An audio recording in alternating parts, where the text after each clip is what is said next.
अस्सलामुअलैकुम।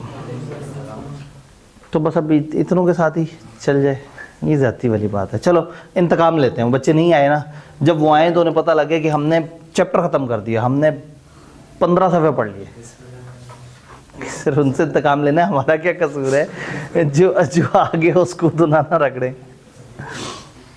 मैं एक तस्वीर देख रहा था, उसमें दीवार पे ना लगी हुई कीलों की तस्वीर थी। वो कुछ कीलें टेढ़ी बांकी थी, वो आधी दीवार के अंदर घुसी हुई थी, और कुछ कीलें दीवार के अंदर घुसी हुई थी पूरी। एक हथौड़ा साथ, एक बंदे का हाथ और हथौड़े की तस्वीर थी, और सामने कीलें लगी हुई थी, और नीचे लिखा था ये दुनिया का दस्तूर है, जो सीधा है उसे ठोक देते हैं, जो टेढ़ा है उसे छोड़ देते हैं।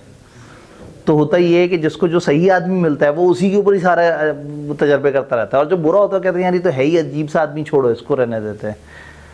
तो टैक्स जो नहीं दे रहे होते, जो टेढ़े होते हैं, गवर्नमेंट कहती है तो टेढ़े इन्हें रहने देते हैं, और जो सीधे होते हैं उन्हीं से ही होता है कि यार ये सैलरीड पर्सन है, इसको बस रगड़ी जाओ, इसमें से टैक्स निकालते रहो। तो दुनिया का बड़ा अजीब सा दस्तूर है, जो सीधे उन्हें ठोक देते हैं, जो टेढ़े उन्हें छोड़ देते हैं। अब जो नहीं आए, जो सीरियस नहीं है, तो हमने कहा वो टेढ़े हैं उन्हें छोड़ देते हैं, और जो पढ़ना चाह रहे हैं उनको इतना पढ़ा देंगे वो कहें हमारा क्या कसूर है कि हम पढ़ना चाह रहे थे, तो आपने सारे तजर्बे हमारे ऊपर ही कर दिए। तो ठीक है जी, हम लोगों ने कल पढ़ा नॉट फॉर प्रॉफिट इदारे के बारे में। किबला कुछ कहना चाहते हैं जी? ये थोड़ा सा ज़्यादा, अगर सीला मिसाल के तौर पे बीला पास है, सीला इस दफ़ा दिया है, मिसाल के तौर पे अगर बीलो पास है और सीलो देंगे, ठीक है, और वो रह जाता है, तो फिर इसके लिए तो फिर क्या होगा? क्या हमें पूरा पेपर देना पड़ेगा? नहीं। कुछ कॉलेज लोगों को डरा के उनको ज़बरदस्ती एडमिशन कराने के चक्कर में एक गलत फहमी क्रिएट कर रहे हैं कि अगर आपने सीलो ना पास किया तो अगली दफ़ा आपको पूरा पेपर देना पड़ेगा। ऐसा नहीं है। आपका जो बीलो पास है वो परमानेंट क्रेडिट है। परमानेंट क्रेडिट का मतलब होता है कि वो पोर्शन परमानेंटली आपका एग्जाम्प्ट हो गया। बीच में जब बहुत पहले ये अलग अलग पेपर होते थे, फिर एक दफ़ा कंबाइंड हुए थे, तो 8 अटेम्प्ट्स तक आई कैप पुराने बच्चों को कंपनी लॉ अकेले का भी पेपर लेता रहा था, हाफ ऑफ द पोर्शन का। तो अभी भी उसी तरह से है कि आई कैप ने कहा है कि जो पास हो गया वो पास हो गया। हाँ, अनलेस कि एकदम से एक नई स्कीम आ जाए 1.5, 2, 2.5, 3 साल बाद, और वो कहे कि यार बस बहुत हो गया, इन बच्चों ने 6 दफ़ा पेपर दे दिया, नहीं इनका पास हो रहा, तो चलो ठीक है इनको हम नया वाला एक और पेपर दे दें। उस तरह की कोई चीज़ हो जाए तो एक अलग बात है। अदरवाइज जिसका बीलो पास है उसका बीलो पास है, उसने सिर्फ 50 नंबर का सीलो देना है, वो 1 दफ़ा दे, 2 दफ़ा दे, 3 दफ़ा दे। 8 अटेम्प्टों तक तो मैं देखता रहा था कि आई कैप एक पूरा रिजल्ट बिजनेस लॉ का देता था और एक रिजल्ट कंपनी लॉ ओनली वालों का देता था। एंड पे वो इतने कम बच्चे रह गए थे कि आखिरी दफ़ा 200 बच्चे पियर हुए थे, और उनमें से वो 50 पास हुए थे कि जो सिर्फ सीलो दे रहे थे। तो अगर किसी का बीलो पास है और सीलो वो दे रहा है, तो वो इस दफ़ा ना निकले, अगली दफ़ा ना निकले, तो वो खाली सीलो का ही 50 नंबर का पोर्शन देता रहेगा, वो पूरे पेपर उसके ऊपर एप्लीकेबल ना होगा आज की to the best of information available के हिसाब से। 2 साल बाद एक नई स्कीम आके क्या कर दे, 3 साल बाद कोई नई अनहोनी के आ जाए, वो एक और है, लेकिन आज के जो रिटर्न गिवन रूल्स हैं उनके मुताबिक सिर्फ सीलो देना है। लेकिन डिस्क्लेमर अपनी जगह कि ऐसा ना हो कि एक बंदा 4-5 साल लगा दे और फिर एक नई स्कीम आके उसके साथ कुछ और सलूक कर दे। क्या अगला सवाल, क्या प्रीवियस अटेम्प्ट की बुक एप्लीकेबल होगी? इसका मतलब है आप क्लास में बड़े अरसे बाद ही आए हैं। ही मैंने जो है ना वो इसका जिक्र इससे पीछे भी किया था। ठीक है, सीलो की पुरानी जिनके पास किताब है उन लोगों के लिए, कैमरे वाले लोग भी सुन लेंगे, क्योंकि असल में तो कैमरे वाले हैं। मुझे लग रहा है कि किसी दिन मैं अपने ऑफिस में 4-5 लोगों को बुला के पढ़ा रहा हूँगा और 2000 बच्चे ऑनलाइन बैठे हुए होंगे। इस क्लास ने ना मेरा वो कॉन्सेप्ट ही ख़त्म कर दिया है। मेरा एतबार एक फ़िज़िकल इदारे पे से ही ख़त्म हो गया। तो अभी कल रात या कल दोपहर शायद 33 फ़िज़िकल या 34 फ़िज़िकल, और मेरे ख्याल में 152 ऑनलाइन।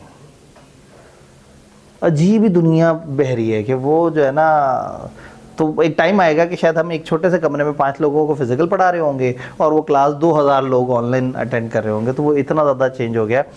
तो ऑनलाइन वाले हजरात के लिए ख़ास तौर पे वो दूर बैठे हुए हैं, और सामने वाले लोगों के लिए जिन्होंने पूरा BLD देना है वो अपने कान बंद कर लें, उनको इससे फ़र्क नहीं पड़ता। जिसने से पीछे सीलो पढ़ा हुआ है और अब उसे कन्फ्यूजन है कि किताब के साथ क्या होगा, चैप्टर बाय चैप्टर चलते हैं। चैप्टर 1 में कोई चेंज नहीं, चैप्टर 2 में कोई चेंज नहीं, चैप्टर 3 में कोई चेंज नहीं, सिवाय इंडिपेंडेंट डायरेक्टर्स की रेगुलेशंस होती थी 1.5 सफ़े की, वो माइनस हुई हैं। तो चैप्टर 1 2 में कोई चेंज नहीं है। 3 में से कुछ डिलीट हुआ है। इंडिपेंडेंट डायरेक्टर की कुछ रेगुलेशंस थी जो बताती थी उनकी क्वालिफिकेशन क्या होगी, उनका तजर्बा क्या होगा, वो वेबसाइट वाला क्या मामला होगा, वो चैप्टर 3 में से डिलीट हुआ है बस। चैप्टर 4 उसी तरह से है। चैप्टर 5 में एडिशन हुई है, किस चीज़ की? चैप्टर 6 आधा उठा के चैप्टर 5 में डाल दिया गया। चैप्टर 6 में कमेंसमेंट ऑफ बिजनेस होता था, वो पोर्शन डाल दिया चैप्टर 5 में, और प्रोस्पेक्टस और साइलॉप का हल्का सा इंट्रोडक्शन उठा के डाल दिया चैप्टर 5 में। चैप्टर 6 खत्म कर दिया। 7 से लेके 11 तक चैप्टर के साथ जो सबसे बड़ी चेंज आई है वो सिर्फ उनका चैप्टर नंबर चेंज हुआ है। 7 6 बन गया, 8 7 बन गया। तो अभी भी कई दफ़ा किसी चैप्टर का बोलते बोलते ना मैं सोचता हूँ उसके नाम में से -1 करके और फिर मैं पुकारता हूँ कि हाँ चैप्टर नंबर 7 में ये पढ़ेंगे, चैप्टर 11 में ये पढ़ेंगे, तो चैप्टर 10 में। तो चैप्टर 7 से लेके 11 तक उनकी सिर्फ नंबरिंग चेंज हुई है। चैप्टर 12 डिलीट हो गया, वाइंडिंग अप वाला डिलीट हो गया। तो अगर मेरे से पूछे मेन चेंज क्या है, तो 3 मेन चेंजेस है। चैप्टर 12 डिलीट, चैप्टर 3 में इंडिपेंडेंट डायरेक्टर की रेगुलेशंस डिलीट, बाकी उसकी डेफिनेशन वगैरह अभी भी शामिल है। और चैप्टर नंबर 5 में आधा 6 ऐड कर दिया, 5 और 6 को जोड़ दिया, और 6 में से प्रोस्पेक्टस के अपने जो रूल्स हैं वो ख़त्म कर दिए, लेकिन कमेंसमेंट ऑफ बिजनेस सारा का सारा ऐड कर दिया। ये टोटल वो चेंजेस हैं। हाँ, कुछ और चेंजेस आनी चाहिए थी जिस पे मैं तड़प रहा हूँ। कुछ चीज़ें सिलेबस में से माइनस की, लेकिन किताबें जब जोड़ी तो उनमें से वो चीज़ें माइनस नहीं की। फॉर एग्जाम्पल सेक्शन 228 के आसपास कंसोलिडेटेड अकाउंट्स का जिक्र है। कंसोलिडेटेड अकाउंट्स पहले कंपनी लॉ में पढ़ाते थे जब लोगों ने FR2 पढ़ा हुआ होता था। इस लेवल पे वो नहीं होना चाहिए, तो IKEAP ने उसको सिलेबस में से माइनस कर दिया था। प्रॉब्लम ये है कि उनकी किताब में अभी भी आ रहा है। तो मैंने एक लिस्ट ऑफ 6 से 7 चीज़ें IKEAP को मेल की हुई हैं कि आप अपने सिलेबस को ही देख लो, आपके सिलेबस और ये किताब आपस मैच नहीं कर रही, ये चीज़ें माइनस होनी चाहिए। तो जो आपके पास किताब है उसमें प्लस तो कुछ नहीं होगा, इंशाल्लाह कुछ ना कुछ और माइनस होगा।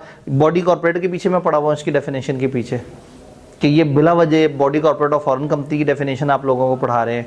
और दूसरा वो कंसोलिडेटेड अकाउंट्स और 1-2 और इस तरह के सेक्शन हैं जिनके पीछे मैं काफ़ी हाथ धो के पढ़ा हुआ हूँ। तो मेरी जंग जारी है।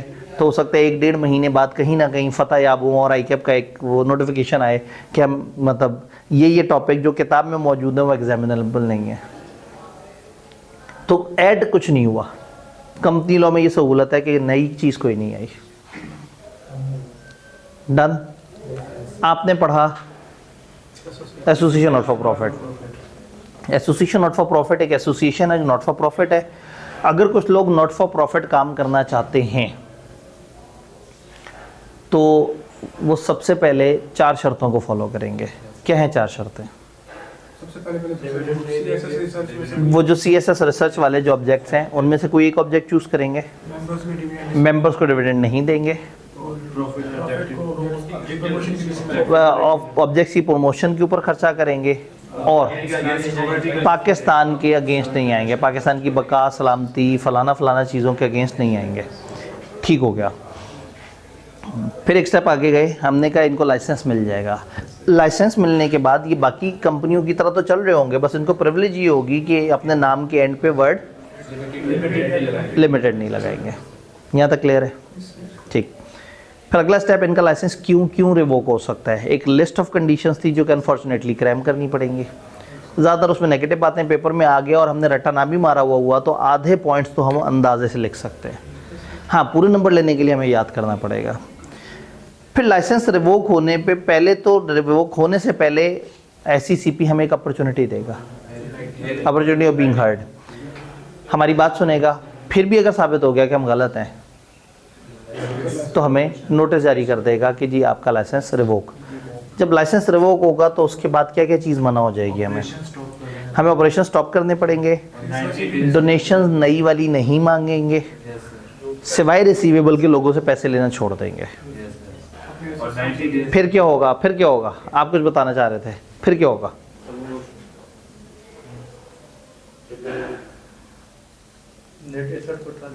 अब ट्रांसफर होना है कुछ नेट एसेट्स ट्रांसफर कर देंगे हम अपने जैसे लाइसेंस रखने वाले किसी और को। 90 दिनों के अंदर अंदर कुछ पैसे रोक लेंगे। वो क्यों रोकेंगे? वो जो एंड पे खर्चा करने हमने वाइंडिंग अप या स्ट्राइकिंग ऑफ को उसके लिए रख लेंगे। ट्रांसफ़र कर दिया हमने किसी और को, अब क्या करें? अब जो वाइंडिंग अप एससीसीपी से पूछेंगे वाइंडिंग अप। हाँ, अब हम रजिस्ट्रार को बताएंगे जी हमने अपना प्रोसेस पूरा कर लिया, उसको एक रिपोर्ट देंगे, वो उस रिपोर्ट को अपने पास रजिस्टर कर लेगा, रजिस्टर करने के बाद कहेगा ओके पिछला काम हो गया, अगले काम पे लग जाओ। तो फिर हम उसके बाद वो उन दो में से किसी एक एप्लीकेशन की तरफ चले जाएंगे, या voluntary winding up if we have assets, and if we don't have any assets और लाइबिलिटीज़, नाम की स्ट्राइक ऑफ के लिए हम अप्लाई कर देंगे।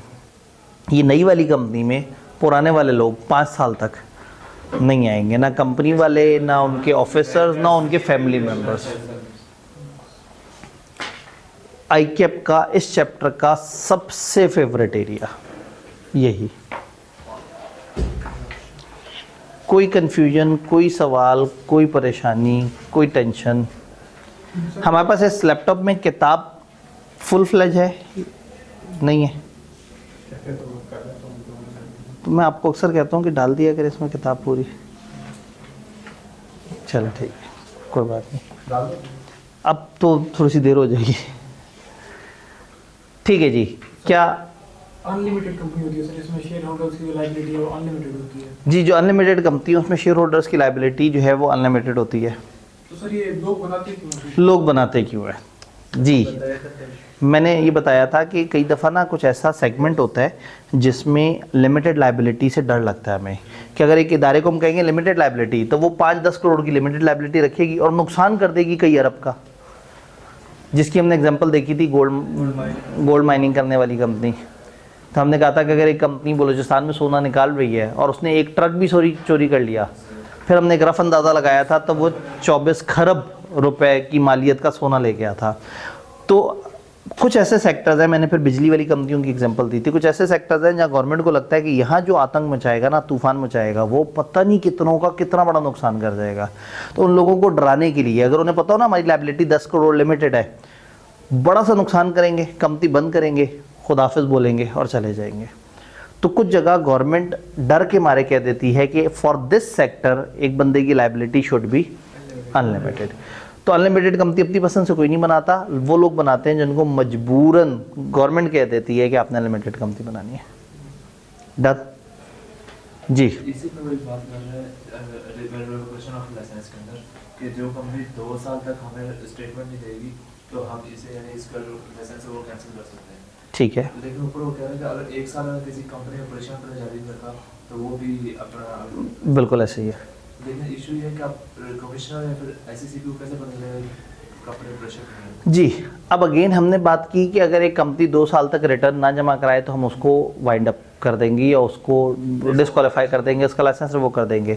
2 साल तक आपको खबर ना मिले ये तो पता लग जाएगा अथॉरिटीज़ को। फिर भाई ने कहा कि ये भी लिखा हुआ था कि अगर 1 साल तक एक इदारा नहीं चल रहा होगा सही, या एक पूरे साल तक उसने ऑपरेशन नहीं किए होंगे तो भी वो उसका लाइसेंस कैंसिल हो सकता है। सवाल बड़ा कीमती है। इन्होंने कहा कि पता कैसे लगेगा, उनको कैसे पता लगेगा? वैसे ही पता लगेगा जैसे ये पता लगेगा कि कंपनी अपने ऑपरेशन सही नहीं चला रही, कंपनी फ्रॉड कर रही है, कंपनी ने लॉ की नॉन कंप्लायंस की है। ये पता कैसे लगेगा वाला पॉइंट सिर्फ इधर ही थोड़ी वैलिड है, ये तो इस सारी शर्तों में। इसका मतलब है कि या तो एससीसीपी ने वो रजिस्ट्रार अपना भेजा जिसके पास पावर थी कि वो रिकॉर्ड्स भी इंस्पेक्ट कर सकता था, वो छापे भी मार सकता था, वो इन्फॉर्मेशन भी, या तो उनकी इन्वेस्टिगेशन टीम ने आके देखा कि कंपनी कुछ नहीं कर रही, या किसी कंपेटिटर ने शिकायत कर दी कि जी वो देखिए वो कंपनी लॉ की कंपनी वो तो काम ही नहीं कर रही, या डोनर ने शिकायत कर दी, उसने डोनर ने डोनेशन दी और पता लगा सैलाब ज़दगान तक पहुँचे नहीं, इदारे को पूछा वो जनाब अपने अपने कामों में लगे हुए, कोई सीरियस ही नहीं है। तो नॉर्मली क्या होता है, कंपनी के दुश्मन बहुत होते हैं। तो अगर एससीसीपी को, रजिस्ट्रार को कहीं से भी शिकायत मिल जाए और वो शिकायत सच्ची साबित हो जाए, इनमें से कोई भी कंडीशन, तो फिर वो कंपनी को वाइंड अप या कंपनी का लाइसेंस रिवोक कर सकता है। तो बहुत सारी चीज़ें जहाँ लिखा है ना, हम लॉ कंप्लाई कर रहे हैं नहीं कर रहे, उन्हें कैसे पता लगता है ये उनका मसला है। उन्होंने एक निज़ाम बनाया हुआ है, वो साथ साथ असेस करते रहते हैं, वो छापे मारते रहते हैं। ये ऐसे ही है जैसे मैं कहूँ जो टैक्स नहीं देगा उसको सज़ा होगी। तो एक बड़ा इंपॉर्टेंट सवाल ये है कि जो टैक्स नहीं दे रहा उसका पता कैसे लगेगा। तो जब हम टैक्स का लॉ पढ़ रहे होते हैं तो हम पढ़ते हैं कि टैक्स के क्या रूल्स हैं और हम कहते हैं जो टैक्स नहीं देगा उसे सज़ा मिलेगी। हम इंटरप्रिटेशन पे नहीं जाते, ये पकड़ा कैसे जाएगा, अदालत में साबित कैसे होगा, किस बेस पे इसको सब सज़ा सुनाई जाएगी, सज़ा कितने अरसे की सुनाई जाएगी, हम उस डेप्थ में नहीं जाते। तो यहाँ कंपनी लॉ में भी हम ये कहते हैं ये कानून है, ये फॉलो होना चाहिए। अगर वो फॉलो नहीं कर रहा तो कैसे पकड़ा जाएगा, वो उसे सज़ा कैसे देंगे, वो उनका अपना एक निज़ाम है। हमने एक अच्छा स्टूडेंट बन के ये सोचना है कि जो लिखा हुआ है लॉ में ये फॉलो करना वाजिब है, और जो ये फॉलो नहीं करेगा उसको सज़ा मिलेगी। डन। कोई कन्फ्यूजन इस चैप्टर के सबसे इंपॉर्टेंट टॉपिक में, एसोसिएशन नॉट फॉर प्रॉफिट में? डन। आगे चलें। कंपनियों की किस्में पढ़ते पढ़ते अचानक से हमने थोड़ी सी ब्रेक लगाई थी, दरमियान में एक दो और कंपनियों का जिक्र भी आया था। मैंने कहा आप लोग बहुत आवाज़ार होते जा रहे हैं, इतनी कंपनियां पढ़ ली हैं, तो थोड़ा सा पहले आगे चल के कोई स्टोरी सी देख लेते हैं। होल्डिंग और subsidiary.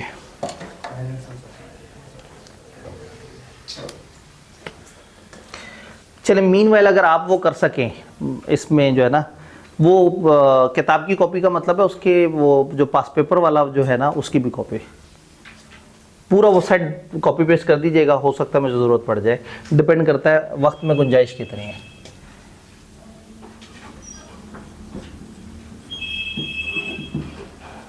Holding company, subsidiary company. आप अकाउंटेंट्स के सामने ये कॉन्सेप्ट बताना तो सूरज को चिराग दिखाने के मुतरादिफ है, लेकिन थोड़ा सा कानूनी तरीके से हमें इसको समझना होगा।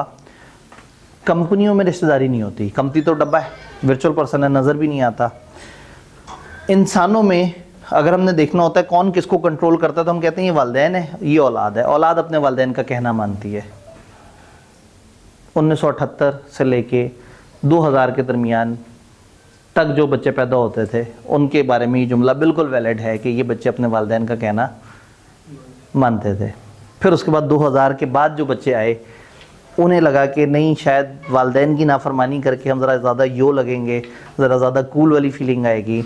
तो बहरहाल मैं ये जुमला देते साथ ही सोचा कि मैं किन लोगों के सामने जुमला दे रहा हूँ। तो बच्चे अपने वालिदैन की बात मानते हैं, पास्ट, इनडेफिनेट, इम्पॉसिबल टेंस, ठीक है।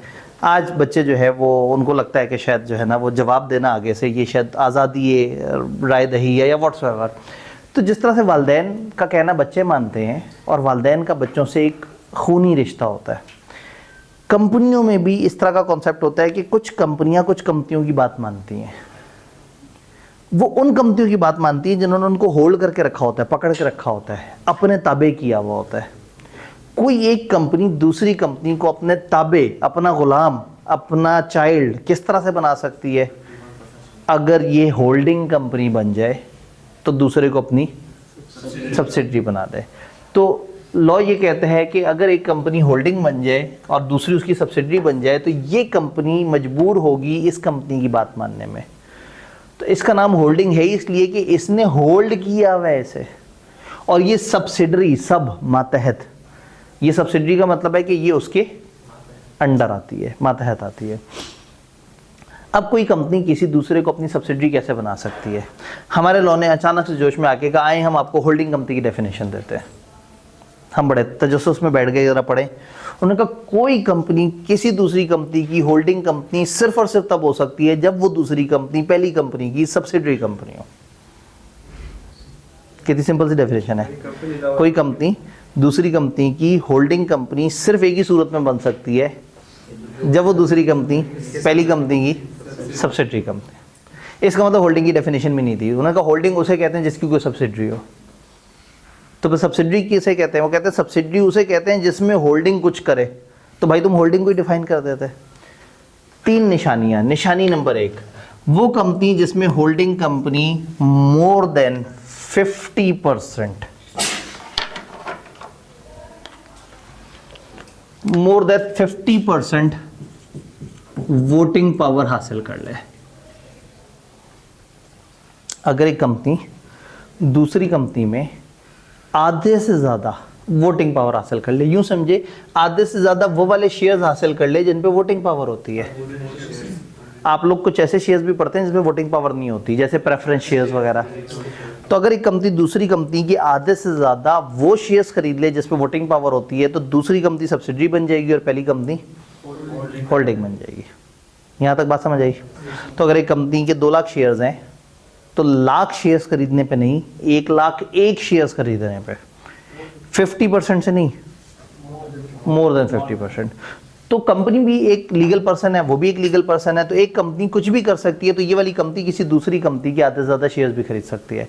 तो अगर आपने कंपनी के आधे से ज़्यादा शेयर्स खरीद लिए तो ये बन गई सब्सिडरी कंपनी और वो बन गई। यहाँ तक बात समझ आ रही है? फिर क्या होता है? दूसरा रूल, अगर आप BOD की कंपोजिशन को कंट्रोल करें, BOD बोर्ड ऑफ डायरेक्टर्स, आसान अल्फाज में डायरेक्टर्स। कंपोजिशन का मतलब होता है डायरेक्टर की तरतीब क्या है, उसमें कितने लोग हैं, क्या हिसाब किताब है। लॉ के अल्फाज हैं, अगर एक कंपनी दूसरे की बोर्ड ऑफ डायरेक्टर की कंपोजिशन को कंट्रोल करे, आसान तर्जुमा, अगर एक कंपनी दूसरी कंपनी के डायरेक्टर्स की अपॉइंटमेंट और रिमूवल का इख्तियार रखे, कितना? मेजॉरिटी। मेजॉरिटी किसे कहते हैं? आधे से ज़्यादा, सिंपल मेजॉरिटी।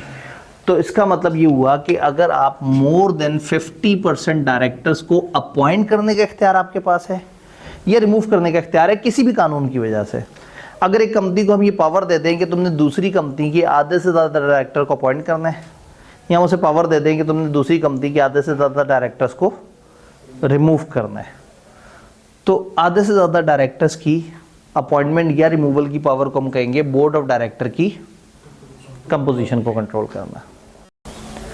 इससे ये कंपनी दूसरे की होल्डिंग बन जाएगी और ये सब्सिडरी बन जाएगी। फॉर एग्जांपल, हबीब बैंक के पास आप गए, आपने कहा जी हमें 10 करोड़ का लोन चाहिए। हबीब बैंक ने कहा आपका पेड अप शेयर कैपिटल कितना है? हमने कहा 2 करोड़। तो उसने कहा मुझे पागल समझा हुआ है, तुम 10 करोड़ का लोन लो मुझसे और भाग जाओ, और मैं जब रोता हुआ पहुंचूं कि मेरे पैसे कहाँ गए, तुमको कंपनी बंद हो गई है, डब्बा खोलें ले जाएं इसमें से पैसे, और डब्बे में कितने पैसे पड़े हुए हैं? 2 करोड़। लिमिटेड लायबिलिटी की यही तो मजे हैं कि नुकसान कर दो 10 करोड़ का और लायबल हो 2 करोड़ तक। तो उन्होंने कहा ऐसे तो नहीं, हम तुम्हें लोन दे रहे हैं, हमारी शराइतें हैं, पहले तो हमें फलाना फलाना सिक्योरिटी हमारे नाम पे रजिस्टर करवाओ, तुम भाग गए तो तुम्हारी ज़मीन बेच सकें, फलाना कर ले। दूसरा, तुम लोगों की कंपनी के ऊपर जो डायरेक्टर्स अपॉइंट होने हैं ना, उसमें से 60% मेरे होने चाहिए। तुम लोगों के 10 डायरेक्टर्स होते हैं, 6 बंदे मेरे बैठे हुए होंगे। जब भी तुम लोग कोई भी कानून साजी करने लगो, कोई भी फैसला करने लगो, तो मेरे बंदे ज़्यादा मौजूद होने चाहिए, क्योंकि मेरे पैसों से चल रहे हो तुम लोग। तुम्हारा अपना कैपिटल तो 2 करोड़ है। तो जब मुझसे तुम 10 करोड़ मांग रहे हो, तो मुझे कानूनी पावर दो कि तुम लोगों के बोर्ड को मैं चलाऊं, मेरे बंदे बैठे हुए हैं तुम्हारे बोर्ड में। तो अब ऐसे में हबीब बैंक ने इन्वेस्टमेंट तो नहीं की, लेकिन हबीब बैंक ने कॉन्ट्रैक्चुअली ये पावर ले ली कि 6 आउट ऑफ 10 बंदे हबीब बैंक के बैठे हुए होंगे दूसरी कंपनी के बोर्ड पे। तो इस कॉन्ट्रैक्ट की वजह से जब आपको डायरेक्टर अपॉइंट करने की पावर आ गई, तो आप क्या बन गए? होल्डिंग। और वो बन गए सब्सिडरी। तो there can be any reason for which एक कंपनी दूसरे की होल्डिंग बन जाए, अगर उसको ये पावर मिल जाए कि वो उसके बोर्ड ऑफ डायरेक्टर्स को अपॉइंट कर सकता है। पाकिस्तान में इसकी बड़ी आराम से एग्जांपल हमें मिलती है, IMF। हम उसके कर्जे पे पलते हैं, तो फिर IMF ये तक हमें कहता है कि पेट्रोल की ये कीमत होनी चाहिए, डॉलर के साथ ये करो, टैक्स का रेट यहाँ पे पहुँचाओ, इंटरेस्ट रेट इतना सेट करो, इन्फ्लेशन को इतना कंट्रोल करो, इतने गवर्नमेंट मुलाजमीन से टैक्स लो, क्योंकि जो आपको पैसे दे रहा है, जिसको पता है मेरे पैसों से ये चल रहा है, तो फिर वो धौंस भी तो डालेगा, वो अपनी मर्जी भी तो करेगा। तो अगर एक कंपनी ने दूसरी कंपनी के डायरेक्टर्स की कंट्रोल किसी भी तरीके से हासिल कर लिया, वो कोई भी तरीका हो सकता है, लेकिन अगर फर्ज करें एक कंपनी के पास इतना कंट्रोल आ गया कि दूसरे के आधे से ज़्यादा डायरेक्टर्स को वो चला रहे हैं, तो वो होल्डिंग बन जाएंगे। और ये क्या, ये बात समझ आ रही है? दूसरा तरीका। तीसरा एक इनडायरेक्ट तरीका भी होता है।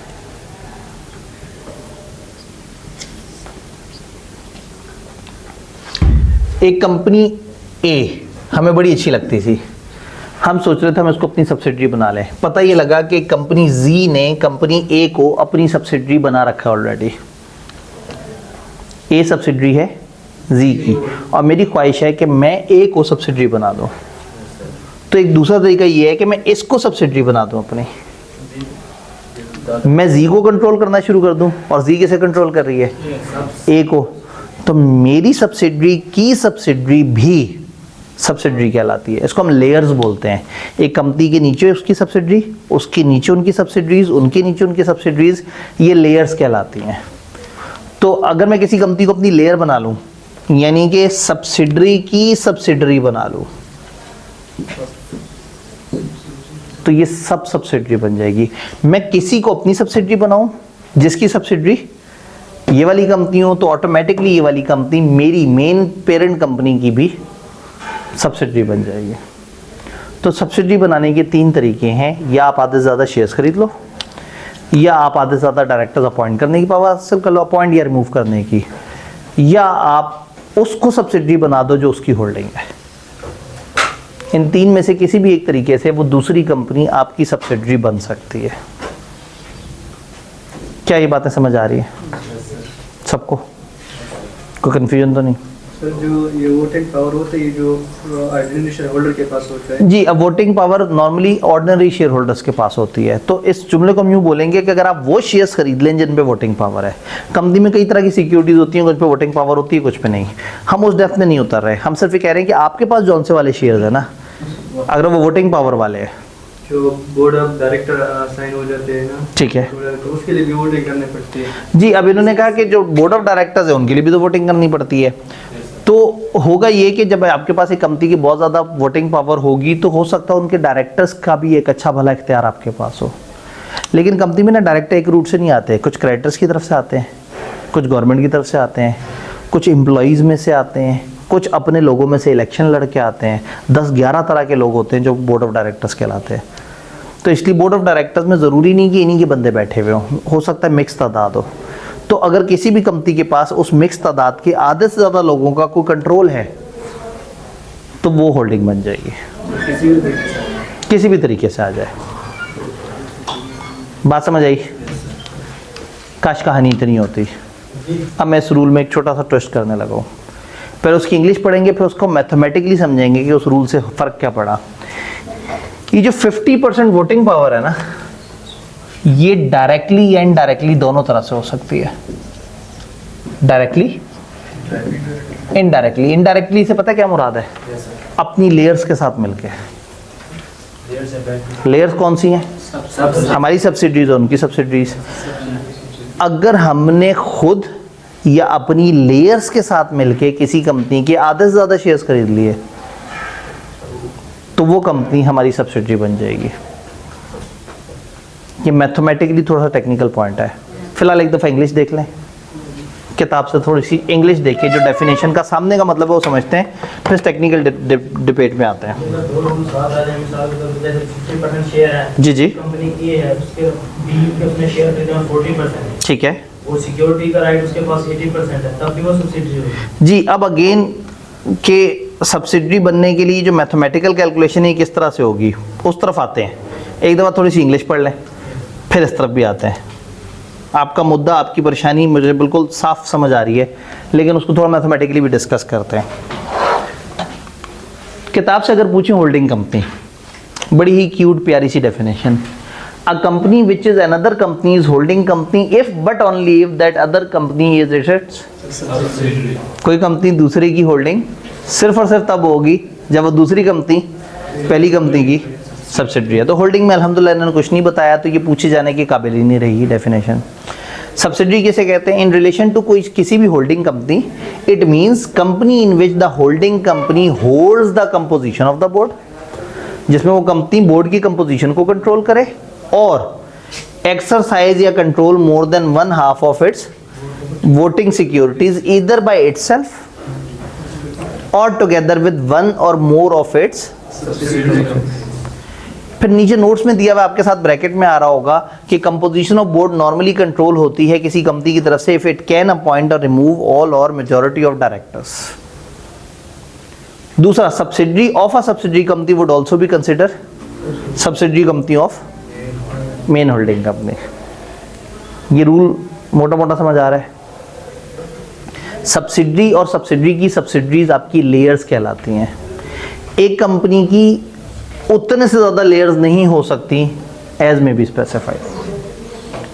एक वक्त में एक कंपनी कितनी लेयर्स बना सकती है, उसके नीचे उसके नीचे उसके नीचे कितनी लेयर्स आ सकती हैं, कितनी आ सकती हैं एज में बी स्पेसिफाइड। ये 7 है, 7 प्रैक्टिकली 7 है, लेकिन हमारे सिलेबस में हमें नहीं पता कि कितनी लेयर्स हो सकती हैं। इसी तरह का एक कॉन्सेप्ट है होली ओन्ड सब्सिडरी। अल्फाज से क्या जाहिर है, होली ओन्ड, एक ऐसी सब्सिडरी जो कि 100% आपके पास हो। एक कंपनी को तब हम होली ओन्ड सब्सिडरी कहेंगे जब इसके सारे shares, all the shares are owned by that company या कोई भी बॉडी।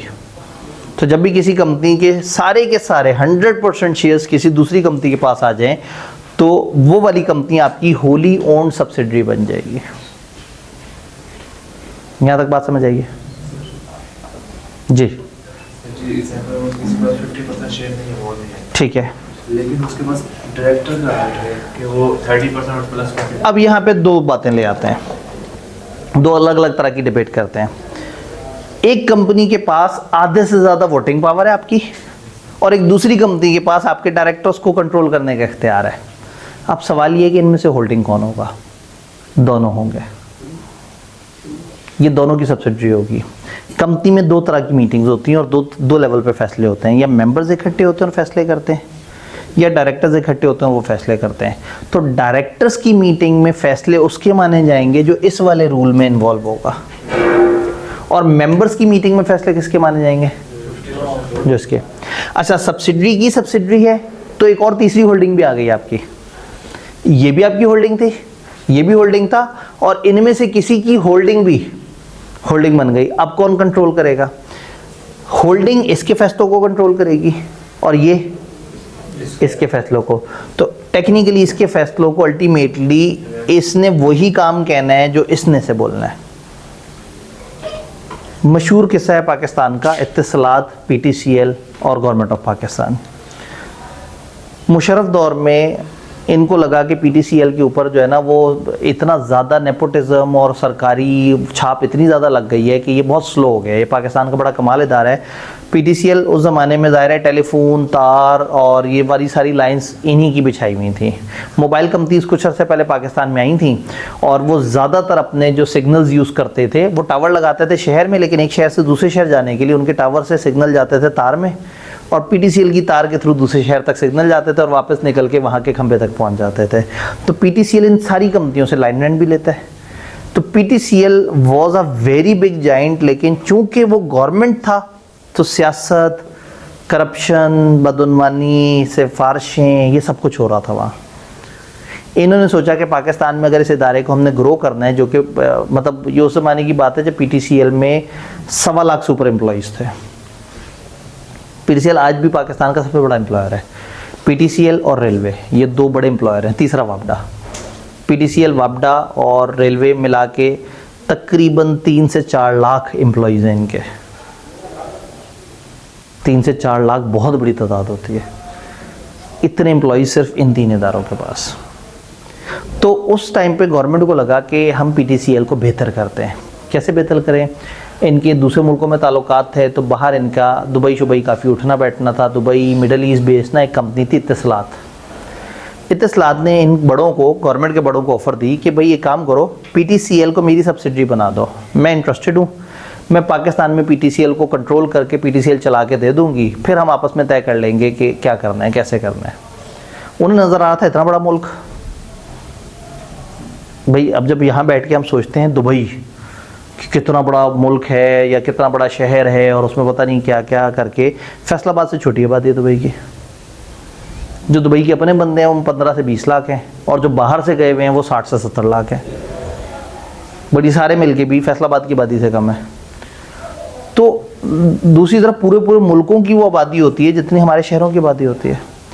तो अरबियों को नज़र आ रहा था कि पाकिस्तान में बिजनेस है, इतनी ज़्यादा पॉपुलेशन का मतलब अच्छा पैसा आएगा, और नज़र आ रहा था कि पीटीसीएल गवर्नमेंट के हत्थे चढ़ी हुई है इसलिए कमा नहीं पा रही। तो उन्हें पता था कि पीटीसीएल अगर हम अपने वर्ष में कर लें तो हम पाकिस्तान से बहुत अच्छा काम कर सकते हैं। और कल को वारिद लॉन्च कर रहे हैं, वतीन, तो ये इत्तिसलात ग्रुप की कुछ और कंपनियाँ भी थी, यूफोन के साथ था इनका मामला। तो इन्होंने सोचा कि एक दफ़ा पीटीसीएल हाथ आ गया ना तो उसके बाद हम टेक्नोलॉजी की दुनिया में पाकिस्तान घुस के और आधा पाकिस्तान हमसे बिजनेस लेगा। स्ट्रेटेजिक लोग थे और हम तो पहले ही गरीब थे, परेशान भी थे।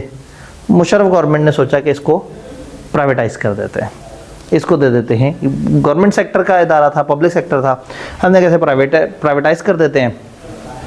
बात हो गई जी इत्तसलात से कि हम PTCL को आपकी सब्सिडरी बनाने लगे हैं। खबर मीडिया पे आ गई, शोर मच गया। लोगों ने कहा कि लो जी बेचने लगे हैं, प्राइवेटाइजेशन, ये मुशर्रफ गवर्नमेंट तो खा गई इदारे और ये किया वो किया। तो इनके मिनिस्टर ने प्रेस कॉन्फ्रेंस की और कहा कि पता नहीं ये कौन अनपढ़ लोग हैं जो ये कह रहे हैं कि PTCL हमने इत्तसलात को दे दी है। आप इस वक्त PTCL के फाइनेंशियल स्टेटमेंट उठा के देखें, 65% शेयर्स PTCL के गवर्नमेंट ऑफ पाकिस्तान के पास है। तो ये कौन लोग हैं जो कह रहे हैं कि हमने बेच दिए PTCL? झूठे क्लेम है, ये स्टेटमेंट्स हैं, ये ऑडिटर रिपोर्ट है, चेक कर लें। अब लोग जनाब वहाँ देखें शर्मिंदा हो गए, यार पता नहीं क्या, हम लोग भी पाकिस्तान को हर वक्त गालियाँ देते रहते हैं, अच्छे लोग हैं। PTCL का 65% तो गवर्नमेंट के पास है, तो कैसे दे दिया इन्होंने किसी और को? ये उनके अंडर तो नहीं हुई, लोगों को निपटा दिया। इत्तसलात वालों ने कहा जी आपने पब्लिकली कहा है कि PTCL हमारी नहीं है, तो उन्होंने कहा जी आपकी तो नहीं है, पहले भी हम कहते थे कि हमारी है, आपने चलाना था ना, आपको होल्डिंग कंपनी बनना है, ओके 100% डायरेक्टर्स आप अपॉइंट करेंगे। तो इत्तसलात को होल्डिंग बना दिया डायरेक्टर वाले रूल से, और गवर्नमेंट ऑफ पाकिस्तान के पास 65% शेयर्स थे और बाकी आम जनता के पास थे, वो भी होल्डिंग बन गई। तो ऐसे में इन्होंने जो है वो पब्लिकली लोगों के जज्बात से भी खेल गए और कानून का सहारा भी ले लिया। तो इत्तसलात कंट्रोल के हिसाब से होल्डिंग कंपनी बन गई और गवर्नमेंट ऑफ पाकिस्तान शेयर्स के हिसाब से। अच्छा, गवर्नमेंट ऑफ पाकिस्तान कंपनी नहीं है ना, तो अब हम इसको ये नहीं कहेंगे गवर्नमेंट ऑफ पाकिस्तान कंपनी बन गई। तो जब गवर्नमेंट ऑफ पाकिस्तान का कॉन्सेप्ट आएगा तो गवर्नमेंट की जो सब्सिडरी होगी उसे सब्सिडरी नहीं बोलेंगे, उसे पब्लिक सेक्टर ऑर्गेनाइजेशन बोलेंगे। जिस इदारे में गवर्नमेंट के 51% या उससे ज़्यादा शेयर्स हैं, अभी मोर देन 50 को कंक्रीटली डिफाइन करते हैं 51%, जिस कंपनी में गवर्नमेंट के 51% या उससे ज़्यादा शेयर्स होंगे, या जिस कंपनी को गवर्नमेंट या गवर्नमेंट के अंडर मौजूद बॉडीज चला रही होंगी, वो वाली कंपनी पब्लिक सेक्टर कंपनी कहलाएगी। जैसे ही हम कह रहे हैं ना कि अगर एक कंपनी दूसरे के आधे से ज़्यादा डायरेक्टर अपॉइंट कर ले या डायरेक्टर्स को कंट्रोल वो वोटिंग पावर आ जाए, तो पहली होल्डिंग बन जाएगी, दूसरी। तो अगर फर्ज करें होल्डिंग की जगह गवर्नमेंट हो, तो सब्सिडरी को सब्सिडरी नहीं बोलेंगे, इसे बोलेंगे पब्लिक सेक्टर कंपनी। वो कंपनी जिसके आधे ज़्यादा शेयर्स गवर्नमेंट के पास हैं, ये वो कंपनी जिसके डायरेक्टर्स की अपॉइंटमेंट गवर्नमेंट या गवर्नमेंट की लेयर्स, गवर्नमेंट की एजेंसीज, गवर्नमेंट के इदारे करते हैं। ये बात समझ आई? वापस इधर आते हैं, डायरेक्टली इनडायरेक्टली वाला रूल, बड़ा ही अजीबोगरीब सा रूल। ए कंपनी है और बी कंपनी है। ए के पास बी कंपनी के 30% शेयर्स हैं।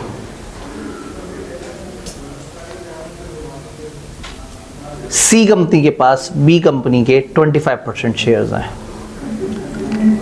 और सी कंपनी ए की लेयर है, सब्सिडरी या सब्सिडरी की सब्सिडरी है। ए ने डायरेक्टली 30% शेयर्स खरीदे हुए, ए ने अपनी लेयर के थ्रू 25% शेयर खरीदे हुए, 30 जमा 25 55। बी कंपनी ए कंपनी की सब्सिडरी बन गई। बड़ा अजीब सा रूल है। सिर्फ आपने अकेले नहीं, आप और आपकी लेयर्स ने मिल के भी अगर 50% क्रॉस कर लिया तो दूसरी कंपनी आपकी क्या बन जाएगी? सब्सिडरी कंपनी बन जाएगी। हमारे सिलेबस का एक लर्निंग ऑब्जेक्टिव है, स्टूडेंट्स को होल्डिंग सब्सिडरी रिलेशन समझ आना चाहिए और पेपर में अगर ट्रिकी सिचुएशन आए तो उसको हैंडल करना आना चाहिए। लेकिन तकरीबन 20 साल में एक दफ़ा एक टेढ़ा सवाल उन्होंने इस पर पूछा, 5 कंपनियां दे दी और उन 5 कंपनियों का आपस में ताल्लुक बता दिया और कहा बताओ इनमें से कौन होल्डिंग सब्सिडरी है। तो फिर यही हिसाब करने होते थे कि खुद कितने लिए हुए हैं, सब्सिडरी के थ्रू कितने लिए हुए हैं, सब्सिडरी और सब्सिडरी के थ्रू कितने लिए हुए हैं। तो ये जो 50% वाला रूल है ना, ये सीधा रूल नहीं है, ये 50% डायरेक्टली है या इनडायरेक्टली। इसका मतलब है आपके आधे से ज़्यादा शेयर्स अगर कंपनी ने खुद खरीदे हुए हैं या उसने लेयर्स के साथ मिलके खरीदे हुए हैं, तो वो होल्डिंग बन जाएगी, ये सब्सिडियरी बन जाएगी। एक दफा पब्लिक सेक्टर कंपनी की भी इंग्लिश पढ़ लेते हैं। Public sector company, a company weather public और प्राइवेट, कंपनी चाहे पब्लिक हो या प्राइवेट हो, याद है पब्लिक प्राइवेट का क्या फर्क था? ये नहीं बताना चाह रहे हैं कि गवर्नमेंट का पब्लिक प्राइवेट से ताल्लुक नहीं है, गवर्नमेंट कंपनी को पब्लिक सेक्टर कंपनी बोलेंगे, कल हमने बात की थी। तो कंपनी पब्लिक हो या प्राइवेट हो, जिसको डायरेक्टली या इनडायरेक्टली कंट्रोल कर रहा है, बेनिफिशियली ओन कर रहा है, या जिसके कम से कम 51% ऑफ वोटिंग सिक्योरिटी या voting power of which are held by या तो गवर्नमेंट या गवर्नमेंट की कोई एजेंसी या गवर्नमेंट की कोई लीगल बॉडी। और अब दूसरी शर्त, in respect of which the government या गवर्नमेंट की एजेंसी या statutory body has otherwise power to elect, nominate और appoint majority of its directors and includes public sector association not for profit. और अगर नॉट फॉर प्रॉफिट इदारा भी होगा public government के अंडर, तो वो भी पब्लिक सेक्टर कंपनी कहलाएगा। क्या ये बात समझ आई? पब्लिक सेक्टर कंपनी की डेफिनेशन हम क्यों पढ़ रहे हैं?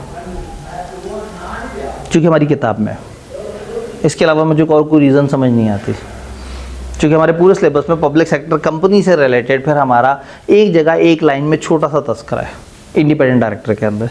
लेकिन बहरहाल पब्लिक सेक्टर कंपनी कहते हैं गवर्नमेंट की कंपनी को, और पब्लिक और प्राइवेट कहते हैं प्राइवेट वो जिसमें आम आवाम नहीं घुस सकती, और पब्लिक वो जिसमें कोई भी घुस सकता है। ये बात समझ आई? एंड पे एक प्रोवाइजो दिया हुआ, ये असूलन नहीं देना चाहिए, डेफिनेशन का हिस्सा नहीं है, लेकिन आईकेप की किताब में लिखा था तो मुझे भी मजबूरन लिखना पड़ गया। ये कहता है कि अगर एससीसीपी की तरफ से कुछ कंपनियों के बोर्ड पे अगर गवर्नमेंट के नुमाइंदे बैठे होंगे, तो उसका हरगिज़ मतलब नहीं है कि वो कंपनी पब्लिक सेक्टर कंपनी बन जाए। इसकी एग्जांपल है stock exchange. Stock exchange public sector company नहीं है, स्टॉक एक्सचेंज 200 ब्रोकर्स ने मिलकर बनाई हुई है। ये पहले गारंटी लिमिटेड कंपनी होती थी, बाद में ये लिमिटेड बाय शेयर्स हो गई। तो जो पाकिस्तान की जो स्टॉक एक्सचेंज है ना, ये गवर्नमेंट ओन नहीं करती इसे, इसके मेंबर्स हैं आम जनता जो इसके मेंबर्स बने हुए हैं। तो ऐसे में गवर्नमेंट ये चाहती है कि स्टॉक एक्सचेंज में गड़बड़ ना हो, तो एससीसीपी ने कुछ बंदे नॉमिनेट करके भेजे हुए हैं स्टॉक एक्सचेंज पे कि वहाँ गड़बड़ ना हो और आवाम के साथ नाइंसाफ़ी ना हो। और पब्लिक सेक्टर कंपनी किसे कहते हैं? जिसमें गवर्नमेंट के नुमाइंदे बैठे हुए हो। तो उन्होंने कहा भाई provided that given that nomination of director by SCCP on board of Securities Exchange or any other such entity or operation of any other law shall not make it a, अगर किसी वजह से उन्होंने कुछ इस तरह के बंदे वहाँ अपॉइंट करके भेजे हुए हैं, तो खुद ब खुद ये वाली कंपनी पब्लिक सेक्टर कंपनी नहीं बन जाएगी। क्या हमें होल्डिंग कंपनी और सब्सिडरी कंपनी की कहानी समझ आई? क्या हमें डायरेक्ट इनडायरेक्ट वाली बात समझ आई? शेयर होल्डिंग वाली, डायरेक्टर वाली, लेयर्स वाली बात समझ आई? पक्का? तो अब इस चैप्टर का आखिरी पोर्शन बच जाता है जिसको हम कहते हैं इनकॉर्पोरेशन से रिलेटेड। मैं ये मानता हूँ कि यहाँ ये चैप्टर ख़त्म हो जाना चाहिए था और इसके आगे एक अगला चैप्टर शुरू होता है जो बताता है इनकॉर्पोरेशन, मेमोरेंडम और आर्टिकल्स की बातें। जो पहला चैप्टर है दैट शुड डील विद के कंपनी क्या है, कितनी किस्में हैं, वो यहाँ ख़त्म हो जाना चाहिए। लेकिन ये चैप्टर आपको थोड़ा थोड़ा सा इंट्रोडक्शन देता है कि मेमोरेंडम किसे कहते हैं, आर्टिकल्स किसे कहते हैं, और फिर आखिरी तकरीबन एक वर्ग आगे पीछे अगर हम करके देखें तो वो बताता है कि कंपनियाँ किस तरह से रजिस्टर होंगी। तो आपने अभी तक जो पेज नंबर 60 से लेके चलते चलते आगे तक आए और पेज 66 तक हमारा जो कंपनियों की बेसिक्स है वो हमें समझ आ गई है। इसके आगे इन्होंने मेंबर को डिफाइन किया है और रेलेवेंट लॉ, मेमोरेंडम और आर्टिकल्स का जिक्र किया है। हम इसका जिक्र करेंगे इससे अगले पोर्शन के साथ कनेक्ट होकर जिसका नाम है इनकॉर्पोरेशन या रजिस्ट्रेशन ऑफ कंपनी। तो मैं ये मानता हूँ कि टेक्निकली चैप्टर 1 का मकसद पूरा हो गया। अब इससे आगे जो अगला यूनिट है वो अगले चैप्टर के साथ जुड़ जाएगा। वो पहले बताएगा कंपनी रजिस्टर कैसे होती है, उसमें लिखा होगा जी मेमोरेंडम बनाएंगे, आर्टिकल्स बनाएंगे। फिर अगला यूनिट चैप्टर 2 का आ जाएगा, मेमोरेंडम में क्या लिखना है, आर्टिकल्स में क्या लिखना है, फलाना काम किस तरह से होगा। तो इससे आगे जो किताब है हमारी वो थोड़ा सा हमें चीज़ें बताएगी। तो मेरा वो कभी ख्याल ये होता है कि यहाँ तक हमने चैप्टर 1 जब समझ लिया है तो ये वाली अंडरस्टैंडिंग डिफरेंट है, और इसके बाद जब हम पढ़ेंगे वो सारी कहानी डिफरेंट होगी। तो हमने फर्स्ट वीक में कंपनियों को समझ लिया है, कंपनियों के डिफरेंट काइंड समझ लिए हैं कि किस तरह से होती हैं, अथॉरिटी को समझ लिया है। तो यहाँ तक हमारी एक जो सिलेबस की अंडरस्टैंडिंग फर्स्ट वीक की है वो ख़त्म होती है। अब जब ख़त्म हुई है तो फिर हमें आइडियली अभी तक जितना पढ़ा है उसका एक प्यारा सा टेस्ट करना चाहिए। मैंने आपको कहा था कि ज़्यादातर हमारा सैटरडे टेस्ट डे रहेगा, तो सैटरडे यानी कि कल अभी तक हमने जितना पढ़ा है इस टेबल से ऊपर ऊपर तक, उसका हमें टेस्ट करना चाहिए। तो कल जब आप अच्छी तरह से तैयारी करके आएँ तो कल के दिन हम मज़ीद आगे नहीं पढ़ रहे होंगे, हम सिर्फ ये टेस्ट कर रहे होंगे। हफ्ते में हमारा एक ऐसा दिन होगा जिसमें हम पूरे हफ्ते को क्लोज़ कर दिया करेंगे, ताकि बात संडे तक भी ना जाए। 5 दिन पढ़ा, छठे दिन उसे तैयार करके एक दफ़ा टेस्ट दे दी और इजी हो गया कि ये मेरा वीक डन हो गया है। अब मंडे से एक नया वीक शुरू होगा, जिसमें जैसे ही नया वीक शुरू होगा मैं सबसे पहले टेस्ट ओपन करूँगा सामने और बताऊँगा इस सवाल को ऐसे करना था, इस सवाल को ऐसे करना था। और ये अच्छा, चैप्टर 1 चूँकि अभी पूरा ख़त्म नहीं हुआ तो इसकी 100% पास पेपर्स अभी उस तरह से डिस्कस नहीं हो सकते। कोई भी चैप्टर जब भी ख़त्म होगा तो मेरी पहले कोशिश होगी कि अगर टाइम अवेलेबल है तो मैं स्क्रीन पर उसके पास पेपर डिस्कस करूँ, और अगर टाइम कम है तो मैं आपको कम से कम रिकॉर्डेड फॉर्म में सवालों के ऊपर जो डिस्कशन है उसकी एक वीडियो दे दूं, ताकि आपका टाइम बचे और फिर आप अगर एक चैप्टर करने के बाद उसके पास पेपर के सवाल देखना चाहें तो आप देख सकें। क्वेश्चन बैंक बुक शॉप पे मौजूद है और उसको काफ़ी सब्सिडाइज रखने की कोशिश की है। मेरे ख्याल में भी वो 450 है या 500 है, कोई आइडिया नहीं। ठीक है, सही है। आप किसी और सब्जेक्ट की टी है तो नहीं? आप किसी और सब्जेक्ट की टी है तो नहीं? अच्छा ठीक है, सही है। तो वो टी ए भाई जो है ना, उन्होंने कहा मेरा क्या, मैंने थोड़ी ख़रीदने हैं। तो मेरे ख्याल में 450 या 500, वो 500 की उन्होंने प्राइस दी थी और मैंने उनसे कहा था कि यार अगर 450 हो जाए तो गंदे गंदे मुंह तो बना रहे थे, पता नहीं बुक शॉप तक 450 में पहुंची या 500 में पहुंची। तो उसमें फिर हमारे सारे चैप्टर्स के पास पेपर के सवाल हैं, उनके सॉल्यूशन हैं, उनके एग्जामिनर कमेंट्स हैं, उनकी मार्किंग स्कीम है 2009 से लेकर 2024 तक, बल्कि समझें 25 तक। तो वो एक 350 सफ़े की एक मोटी किताब है, इससे ज़्यादा मोटी, इससे ज़्यादा लंबी चौड़ी ये देखें, ये है वॉल्यूम 2। इसमें पास पेपर्स और वो सब मौजूद हैं। ये सॉफ्ट में भी आपके साथ शेयर हुए होते हैं और उसमें चैप्टर बाय चैप्टर चल रहा है। तो कोशिश ये की है कि ये किताब जितने की मिल रही है उससे 150 रुपये ज़्यादा में ये वाली किताब मिल जाए, जो कि मैथमेटिकली पॉसिबल नहीं है, लेकिन समहाउ मुझे लग रहा है कि इंशाल्लाह आप 450 में अवेलेबल हो गई होगी जी। इतनी किताब 1200, 1500, 1800 की होती है जी, दोनों मिला के 750। इसका मतलब फिर 450 की है वो, जो मेरी फरमाइश आखिरकार मान ली गई। तो वो इतनी किताब को तो फोटोकॉपी कराए तो उसका 1100 रुपये लग जाता है। तो बस कोशिश ये थी, बस उसका पेज थोड़ा सा हल्का रखा, क्योंकि वो पास पेपर है जो कभी कभार देखने हैं, ये तो नोट्स हैं बार बार दोहराए जाने हैं, तो इसका पेज थोड़ा सा बेहतर है। उसके अंदर ज़रा थोड़ा सा हल्का पेज लगा के कोशिश की है कि कॉस्ट कम हो लेकिन वो बच्चों तक पास ऑन ना हो। तो आप आइडियली वो किताब ले लें और जैसे ही एक चैप्टर ख़त्म हो उसके पास पेपर्स देखें, फिर जिस पास पेपर पे अटकें तो या तो मैंने क्लास में उसको डिस्कस किया होगा या आपके पास एक वीडियो प्रोवाइड की होगी। अब वक्त में चूँकि गुंजाइश नहीं है, आज जुम्मे की वजह से अगली क्लास आके टकरा चुकी है और हम 2:20 पे इकट्ठे हुए थे।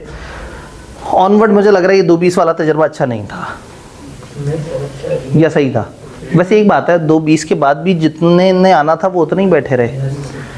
तो मुझे पहले ही मेरा ब्लड प्रेशर शूट कर रहा था और मुझे गशी के दौरे पड़ रहे थे कि जी अगर 250 के करीब एनरोलमेंट है और उसमें से अगर 33 बच्चा फिजिकल है तो आज तो आप और ज़्यादा कमाल हो गया कि उस 33 फिजिकल में से भी सामने जो लोग हैं वो तो 20% भी नहीं पहुँचे। तो अवाम पहले ही हफ्ते इतनी नॉन सीरियस है, वो कहते वो बाद में कर लेंगे। खैर है, तो अब हम हैं भी तो ट्यूशन सेंटर ना, बच्चे आए ना आए हम कहाँ बच्चों से पूछ सकते हैं जी।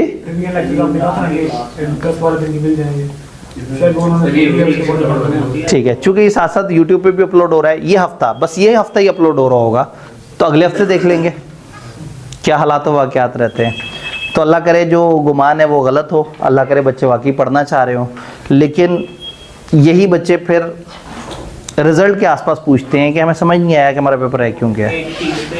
सर अली इमरान की क्लास खत्म हुई है लेट, तो वो जुमा फिर हमें 2 बजे पढ़ना पड़ता है वो बरकत में। ठीक है, सही है। तो फिर आते हुए यहाँ पे टाइम लग जाता है। ये टाइम लग जाता है। असल में मैं खुद भी लॉजिकली ये मानता था कि ये 2:20 थोड़ा सा टाइट है, हम इसको 2:30 से 3:30 कर सकते हैं। मैं सर अली इमरान से भी पूछा कि क्या आप अगली क्लास थोड़ा सा मुझे 10-15 मिनट का क्वेश्चन दे देंगे, तो वो तो तैयार हैं। तो क्या हम इसको जी क्या हम इसको ऑनवर्ड जो नेक्स्ट जुम्मे से इसको 2:30 से 3:30 कर लें to make it a bit more convenient? पक्का? ठीक है, सही है। तो फिर अगले जुम्मे फिर हम इसको 2:30 से 3:30 कर लेंगे, आपने याद कराना है। अब चूंकि जितना ख़त्म हुआ है वो चैप्टर ख़त्म नहीं हुआ, तो अब आपको अगर वो पास पेपर्स की वीडियो मिलेगी तो उसमें से कुछ सवाल देख के आप गंदे गंदे मुंह बनाएंगे। वैसे वो 2-3 सवाल ही हैं, तो आपको वीडियो पकड़ा दे। ठीक है, फिर पास पेपर की वीडियो जो है ना, एक तो जब आप आपका जो व्हाट्सएप ग्रुप है ना उसकी डिस्क्रिप्शन में जाएंगे, वहाँ गूगल ड्राइव का लिंक आपको मिलेगा। उस जगह जाएंगे तो वहाँ फोल्डर्स होंगे जिसमें किताब शिताब भी है। उसके अलावा ये जो इस तरह की कोई भी एक्स्ट्रा वीडियो जो हम प्रोवाइड करेंगे वो वहाँ पे आ जाएगी। दूसरा, ऑनलाइन वालों के लिए वो पोर्टल पे अपलोड हो जाएगी। ठीक है, वो आप पोर्टल वालों तक पहुँचा देंगे, और जो फिज़िकल वाले हैं वो अपनी गूगल ड्राइव के थ्रू उसको एक्सेस कर लेंगे। तो वो उस वीडियो में 2 वीडियोज़ आपको मिलेंगी। एक वीडियो सारे सवालों को डिस्कस करेगी, और एक वो जो मैंने आपको कहा 5 कंपनियों का एक यूनिक सवाल आ गया था, उस अकेले को मैंने न्यूमेरिकल को अलग से सॉल्व कराया है। इस चैप्टर के मेजॉरिटी ऑफ द क्वेश्चन, बल्कि सोचें 1-2 को छोड़ के बाकी सारे तकरीबन रट्टा बेस्ड है। इसमें हम एक डिबेट करते हैं लेवल 1, 2, 3। लेवल 1 होता है जो फुल रट्टा, लेवल 2 जो दिखने में लॉजिकल था लेकिन असल में वो भी रट्टा था, और लेवल 3 होता है प्योर लॉजिकल सवाल। तो इस चैप्टर में प्योर लॉजिकल सवाल सिर्फ एक ही था, वो 5 कंपनियों में इन्वेस्टमेंट, होल्डिंग सब्सिडरी। बाकी इस चैप्टर से यह बिल्कुल स्ट्रेट फॉरवर्ड रट्टा आता है। ये एक सिचुएशन बना के कि कुछ लोग हैं वो सोच रहे हैं नॉट फॉर प्रॉफिट इदारा बनाएं, वो बड़े परेशान हैं, वो सर खो जाते हुए आपके पास आए हैं और आपसे कह रहे हैं बताएं मैं क्या करूँ, तो आपने उन्हें वही बताना है जो कानून में लिखा हुआ है। ठीक है, तो वो वीडियो आपके पास पहुंच जाएगी। तो इंशाल्लाह ताला फिर हम कल टेस्ट करते हैं, और मंडे को हम यहाँ से ऑनवर्ड इनकॉर्पोरेशन के पोर्शन को स्टार्ट कर देते हैं। मिलते हैं इंशाल्लाह।